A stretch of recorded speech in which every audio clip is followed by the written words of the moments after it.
Hello again. We are Chris Lee, Alfred Ezman, and Graham Doty of Southeastern 16 on SEC Baseball Weekly. Today we are talking about summer performances, how it went for returnees, for freshmen, for whatever. Alfred's going to have you covered there in just a minute as we discuss some summer league performances that caught his eye. But first, BetOnline is the world's most trusted betting platform and your number one source for everything football. BetOnline has every stat, every matchup, even live odds and spreads to bet on during the games. Think you know your stuff. Get in on our $200,000 mega contest and pick 5 games and get the spread every week for your chance at weekly prizes and a share of $200,000. When the game's over, head on over to our online casino, get in on a game of blackjack or poker or unwind with one of our over 150 slots games. Head to the website today to get in on all the action. Bet online. The game starts here. Alfred, I know you got a ton of information in front of you about players that stood out in the summer leagues. Where would we like to start here? I guess out of anything, just because they're a newer team to the SEC and stuff, I'll start with the 2 Oklahoma guys who looked pretty impressive. Easton Carmichael's the first one. We talked about him being a pretty big star in regards to getting draft stock next year, and he impressed in Cape Cod a good bit. Played first base, DH, and catcher. I think that's going to be where he ends up, but don't take that with a grain of salt because he can play all over the field. That's one of the big parts to his game he has. He batted .299 with a .868 OPS, 23 RBIs, and was just getting all over the bags all summer. Arguably the biggest bat Oklahoma has. He was, huge for them this past year. That team led the Big 12 in average a year ago, and they were one of the best teams in getting walked up there as well. A big part of that too was their other star player, Jaxon Willits. He's a switch hitter, which is quite a handy tool we've seen from guys in this league like Jackson Appel a year ago and whatnot. And Willits, if you look at what he can do, he gets walked a ton. And if you're, standing on both sides of the plate and getting walked a good bit, I think that makes you a very big headache for SEC teams, especially when they're facing a new team. They don't have a lot of film on from years past. Willits this past summer, .297 batting average, a .407 on base percentage as well. The Sooners also led the Big 12 in on base percentage, along with being top 5 in walks. So it's a team. Those are the 2, I think, head honchos of that team, and the 2 guys that'll give a lot of teams tons of headaches and whatnot. And I guess scrolling down to our other team, we have LSU had a ton of guys that looked pretty impressive. I want to start with DJ Primo, who we saw out of the bullpen a year ago. He's going to have to be, I think, one of the guys who steps up a ton just because, that LSU pitching staff ran through a little bit this offseason, but 4.88 ERA, that's nothing too impressive, but in college baseball, you'll take that on a good amount of days. A whip of 1.33, 26 strikeouts and 24 innings of work with 12 walks as well. Again, he's just going to be one of the main relievers this season. He had a pretty, good-looking summer for the Tigers and that staff. And then Chris Stanfield, I've said his name a ton, transferring in from Auburn. Big, not just a pedestrian batting average, but was a huge, base stealer this summer as well. That's something LSU will look to get a little bit better at. I don't think they were that impressive when it came to stealing bases this past season. If they can add that part to their game, it would keep them, add another aspect to what we saw from a year ago offensively for them. And another guy who will play a big role in that is Ashton Larson. Sitting at Hoover, I remember, tons of LSU people just because they were there through the final who loved Ashton Larson a ton. And they were like, hey, this guy, watch out for him next year because he's, next up to do big things for this team. He batted .316, had an on-base percentage right around .370, a .788 OPS. And he was up there. He was playing with Ike Irish on the same team from Auburn. And they had the same amount of stolen bases and were, the leaders on their respective teams this summer. So LSU is tons of guys that I just named, and Oklahoma, them being a new team, they have 2 guys who can also give teams a ton of headaches. So I'll start there. I mean, those guys looked really, really impressive. Yeah, I think some things that stand out. I'm looking at the all-star rosters for the East side. You got Ike Irish at Auburn. This is the Cape League all-star teams, which I just asked you guys in the chat if you want to follow along with me. Going down, the catchers, both of them on the East roster, from SEC teams. Ryder Helfrich, who was a reserve at Arkansas last year. And this is going to be kind of a common theme. Guys who were lesser used players who stepped up. Now you have Ike Irish, who's already one of the league's bigger stars, making the all-star team at catcher. A Gator infield tandem of Brody, Donay at first base. That's interesting because he caught a year ago. And Cade Kurland at second. You've got Caden Kent also making the team for the East squad at second. Of course, he's the A&M guy who blew up late. Further down the list, other guys we haven't talked about yet. I think you mentioned Ethan Petry, who was an all-star as an outfielder. And here's an interesting one, J.D. Rogers at Vanderbilt, who was kind of their fifth outfielder last year, but a little bit of a toolsy guy. He made the all-star team, so we'll see if there's a step forward for him. You talked about Ashton Larson. He made it as an outfielder. You go down to the pitching staff. Here's one for you, Alfred. Jake Clemente. I know his draft stock has been rising. He made the summer league team. I don't remember if that. I know we talked about him pre-show. I can't remember if you mentioned him just now, but that is an interesting one on the East squad. Cody Bowker, who's a Georgetown transfer to Vanderbilt, made that. I think he will be in Vandy's rotation next year. Any thoughts, guys, on the East guys there? I'll start with you, Graham. Looking at the list as well, I think the main thing that sticks out to me is just the number of SEC names that you see on this list. There's 17 in total, which is a huge number. It's by far the most of any conference where everybody competed this summer in the Cape. But just kind of looking at the particular East list in which you touched on, I'm just kind of looking at arms. And Chris, you've covered Vanderbilt for a long time, and it just always seems like no matter what, they're always going to have talent. Starting pitcher, bullpen, you name it. It doesn't matter how much experience they got from the season before. That is how Tim Corbin loves them. And you just look at this list, and yes, there you see a lot of Vanderbilt arms that made the All-Star team. And this is just the Cape Cod Summer League. This is not all the other summer leagues across the country right now. So that's just the main thing that sticks out to me, just how much talent there is in all these summer leagues across the country, in the SEC in particular. And just not only are they good, but they made the All-Star team and played at a high level. For me too, I like there's just a lot of guys. You mentioned it, Chris, with the Georgetown transfer, Bowker coming in. There's a lot of transfers coming in who have impressed for their teams. I mentioned Stanfield earlier, Bowker. Graham, I would get familiar too with the name Will McLaughlin for Ole Miss. He was a St. Joe's transfer. I think led innings pitched, so he was there. He was St. Joe's main pitcher just all around a year ago, and he was very good.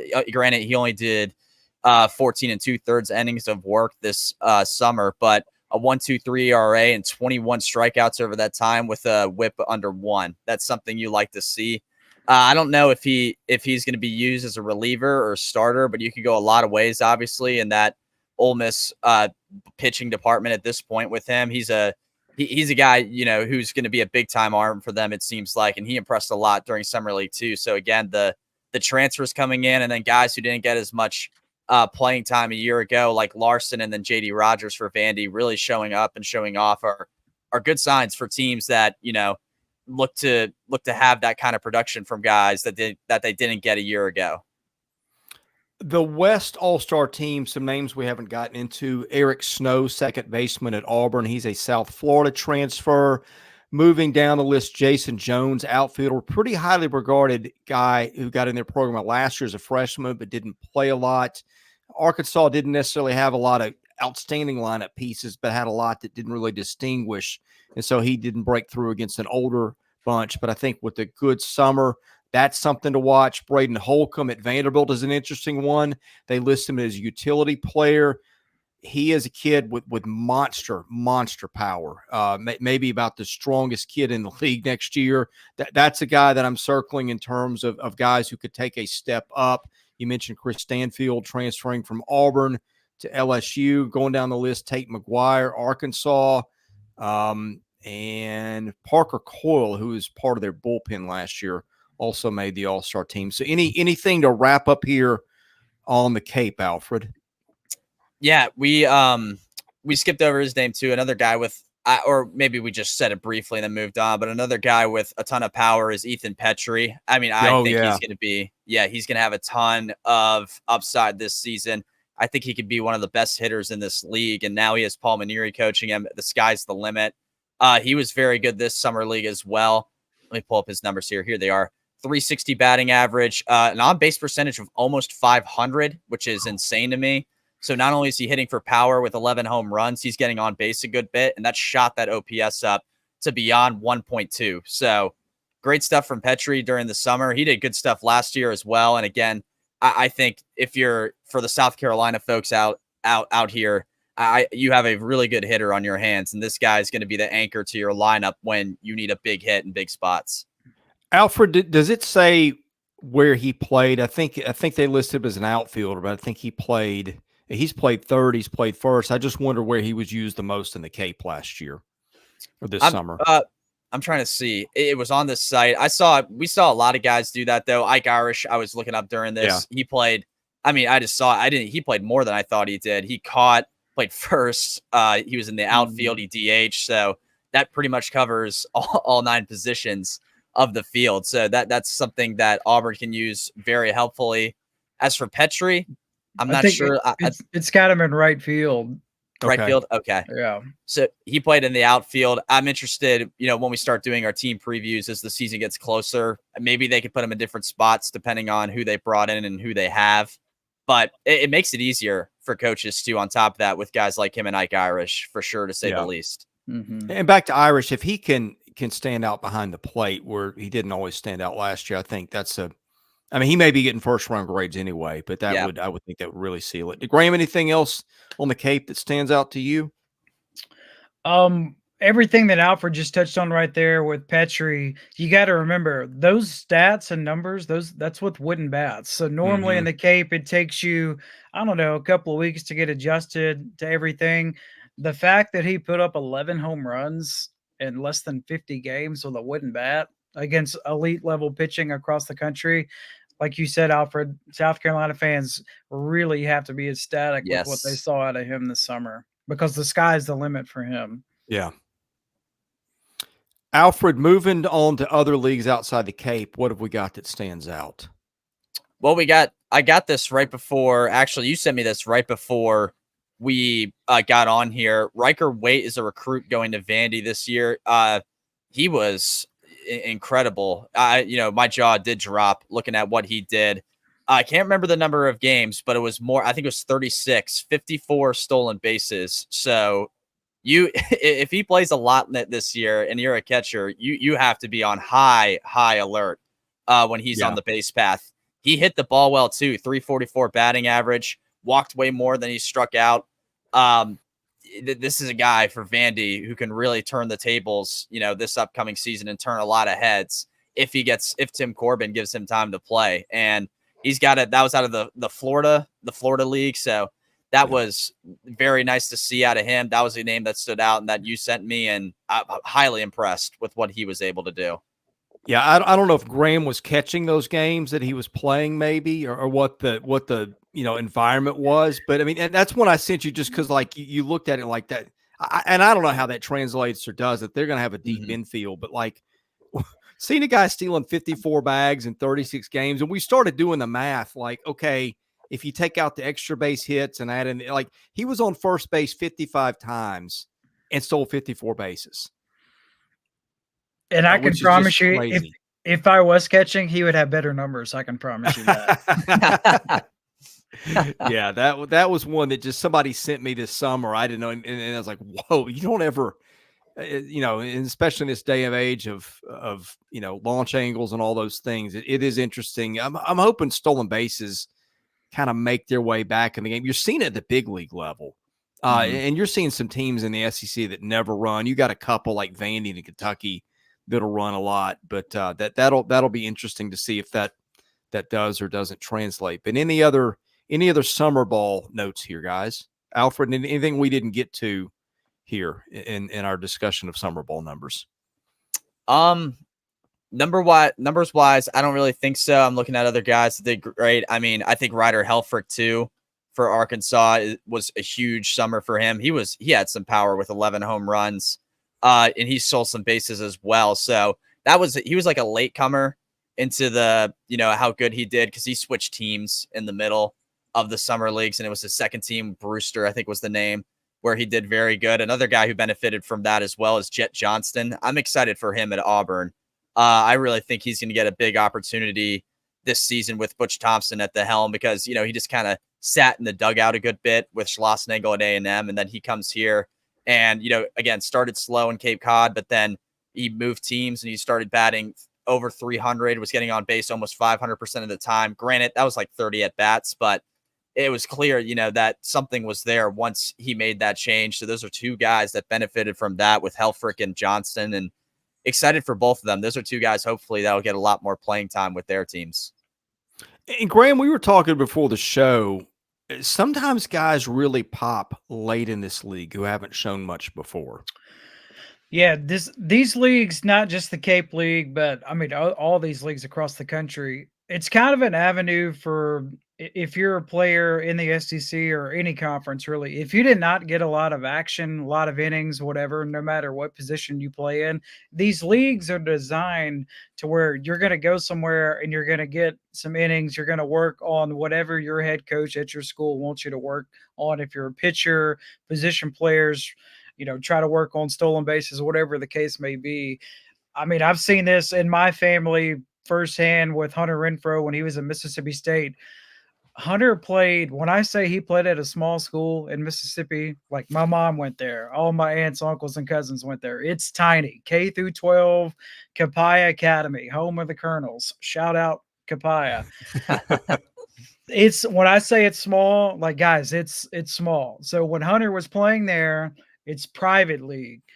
He set the state of Mississippi record for home runs and intentional walks. So he was like the high school version of Barry Bonds. But yeah, his only offers coming out of high school, it was Meridian Community College, and then Mississippi State jumped on him late. He goes to Mississippi State as a two-way player, pitcher, outfielder, didn't really play a lot. Then he goes to Maryland in the Cal Ripken League and just absolutely tears it up, because he got his opportunity, sets the world on fire, goes back to Starkville, leads them almost to a national championship, and was a first-round draft pick. So he went from not playing a lot at Mississippi State to getting his opportunity in the summer league, and then exploding and having a big year at Mississippi State. And he's still a major leaguer. He's approaching, I think this is either his 9th or 10th year playing in the big league. So, I mean, if you get your opportunity, make the most of it, because your life can change in a big way. I've been fascinated with the development curve on guys just the last few years. Cause like you would think kids grow up now playing baseball. I mean, my kid's been playing since he's 4. Now we're not like travel ball maniacs or anything. He's 10. We'll get into that in a couple of years. I'm just trying to make sure he doesn't hate the game. But like you would think, like by the time you get to be first, second year college, that things would be more settled. But let's just look at the draft the last couple of years. Like last year, Wyatt Langford had 4 at-bats as a freshman at Florida. Next year, next 2 years became one of the best hitters in all of college baseball, made the majors within 12 months of being drafted. You got Charlie Condon, who got redshirted as a freshman. He was going to Rhodes College, guys. Rhodes College, a D3 school in Tennessee. In Memphis. Until Georgia picked him up late.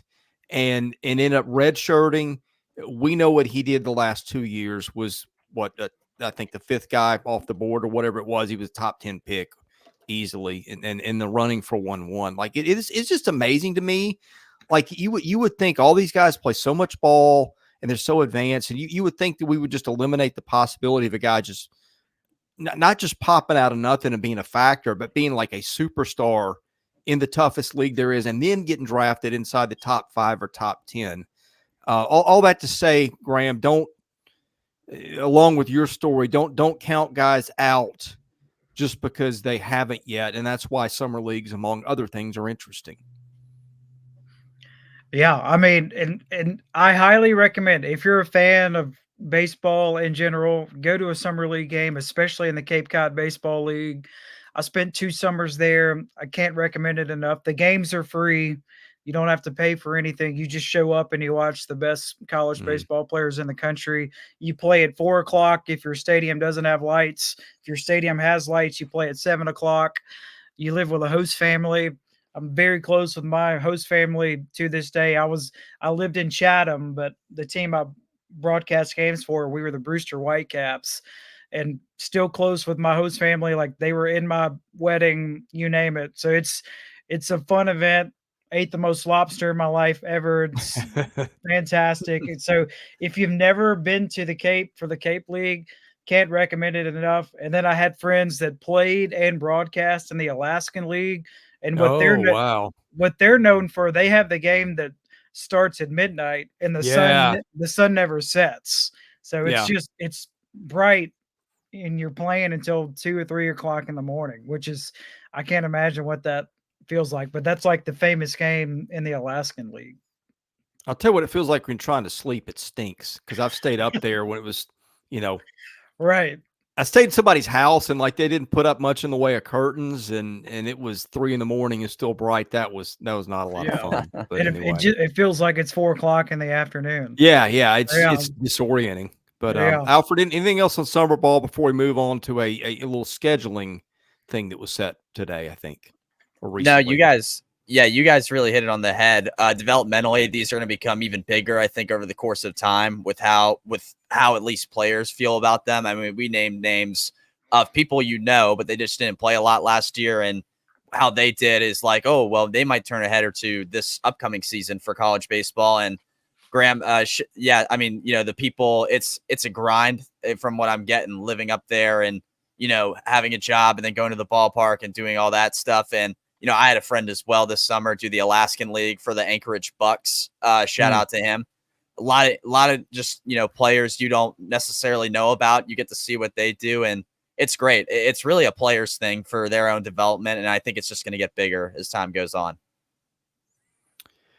Alfred, we've got one of the classics scheduled for next year. I think that wasn't on the table last time we did a show. What have we got? I think we got more SEC teams playing in a high-profile event next year. Yeah, we do. Kendall Rogers posted this on Twitter right around 2-ish hours ago, something like that. But the 2025 Shriners Classic is what this is. The teams participating in it: Arizona baseball, Clemson, Louisville, Ole Miss, Oklahoma State, and Texas. So we have Texas and Ole Miss representing the SEC in this tournament, and there's tons of good teams in this. I mean, Clemson has been getting a lot of buzz as a top 10 team in college baseball for next year. Oklahoma State hosted. Arizona won the Pac-12 and hosted. Clemson, even I just mentioned Clemson, they got all the way to a super regional. Louisville usually puts some great teams together. I think you guys see that a good bit as well. Texas obviously is just the premier program, it seems like, for college baseball, and then obviously Ole Miss too, rounding that out is a good baseball program as well. This has a chance to be one of the deeper fields I think we've seen for one of these things, and again, it just goes to show how deep, how good, and how tested Ole Miss and Texas will be when they play these teams, because these are teams you could see not necessarily going to Omaha, but making runs in the NCAA tournament later as time goes on. And you want to take advantage of this non-conference time against opponents like this as much as you can. And this Shriners Classic is perfect for that. And it's a good one. I looked at the field and I was like, this is possibly the best field we've gotten so far at any of these things. Yeah. It's a good measuring stick early, especially for somebody like Ole Miss. One thing we do need to mention for this, Clemson, their head coach is going to be suspended for the first 2 games in this tournament. Yeah. So that's a new wrinkle. What will that look like, just because of the craziness that happened with Clemson and him when they wrapped up their regular season? So I guess there's no room to like schedule a couple of random midweek games before that, right? Yeah. Hate that. Like Gary. So is there a road trip in there for Graham Doty? I would have to look at the calendar and see. Also, I'm pretty sure if this is in February, I'm going to have a baby. Oh yeah, you got other issues, so might have my hands full. Yeah, don't let your wife hear this. I'm giving you ideas. So I like to stay out of everybody's doghouse as much as I can. All right, one thing to wrap up. I guess not really SEC related, but kind of it touches all of college baseball. Wayne Graham passed today, longtime head coach at Rice. seemed very, very well liked, Graham. Just a sad day for the college baseball community. Yeah, it really is. Just a legend in the game of college baseball. Over 1,000 career wins at Rice. And you look at his career started at San Jacinto in Texas in 1981. Who was on that team with him? Roger Clemens was on that Man, team. Wow. And then he also coached Andy Pettit there as well. And then he's most famous for his time at Rice. I looked it up. He went to Omaha 7 times. He had over a dozen first-round draft picks, most famously Lance Berkman and Anthony Rendon. So he's a legend. He retired not that long ago in 2018, so he will definitely be missed, and he definitely built a monster at Rice, won the whole thing back in 2003. Yeah, and I think his most famous draft feat, they had, was it 3 of the top 5 guys taken, 3 in the top 10? They were all pitchers. Yeah. None of them really popped, but that was like that It's caught everybody's attention at the time. It's them and Wake Forest. Wake Forest literally just did it. And Rice was the first to do it. Mhm. Yeah, and Rice, they lost to Texas Southern in their regional that year. Oh, that's baseball for you. You just Yeah. never know. But I think part of his legacy, we'll sort of tie this into the SEC a little bit. I don't know, maybe this is overreaching because Stanford had, become a real power, won it once or twice in the late 80s, I think, maybe back to back. And so Stanford had already sort of established that model of, high academic school that can win. But Wayne Graham and Rice were that, I guess, maybe that next program. That was about when I was starting to get into it, right at the height of when he was doing his thing there. But I mean, you wonder, like, if Rice doesn't do what it does, is it possible to do what Tim Corbin did at Vandy, or what they're starting to do at Wake Forest? Because I guess if Stanford does it on its own, you could say, well, West Coast school right in the middle of a hotbed of talent. You got a campus that looks like a golf course. If you've never been on Stanford, it's a campus. It's amazing.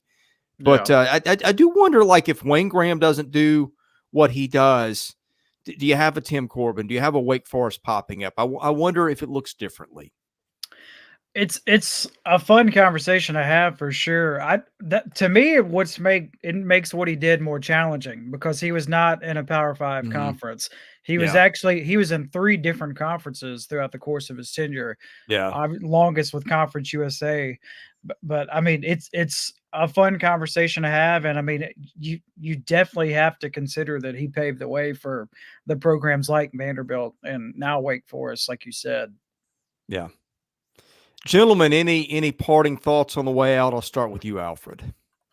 Can college baseball get here fast enough? I know we're that's my one thought, honestly. We're in August and football, or not August, we're in September, and football's just begun, and it seems like this is almost the dead period for right now until these fall meetings start happening for these teams. And can it get here fast enough? Quite honestly, that's all I got for a final thought. Graham? And for me, it's just the legacy of Wayne Graham. He certainly will be missed, made his mark and his impact on the game of baseball, and he will never be forgotten. Yeah. Final prayers to Wayne Graham's family. 88. He left quite a mark on the college baseball community. Alfred, to your point, we'll be doing fall ball here before long. Now, I can wait a little bit for college baseball as much as I love it. I'm knee deep in football right now as we're doing this. What is it? September the 4th. So I got a lot going on there. I've been talking all day. Radio podcast, you name it. So I can wait a little bit. But it'll be here soon enough. And we're also getting ready for college basketball. I'm starting to do some prep with that too. So I'll take a little bit of a break, but I'll tell you what, I am watching the MLB games at night, following the playoff chase. Hoping my Braves, can go a week without getting somebody hurt, which is a challenge. And that's coming soon. So for all us baseball fans, the Christmas part of the non-college baseball year is coming up soon, and I'm looking forward to that. Anyway, wherever you are, thank you for watching. We cover SEC football, basketball, and baseball literally every week. We are literally doing a basketball podcast as we're doing this with some other guys. So hit that subscribe button, hit the like button, watch our football content, and enable notifications. So every time we got a podcast, you'll know. For Graham Doty and Alfred Ezman, I am Chris Lee. We are Southeastern 16, presented by Bet Online.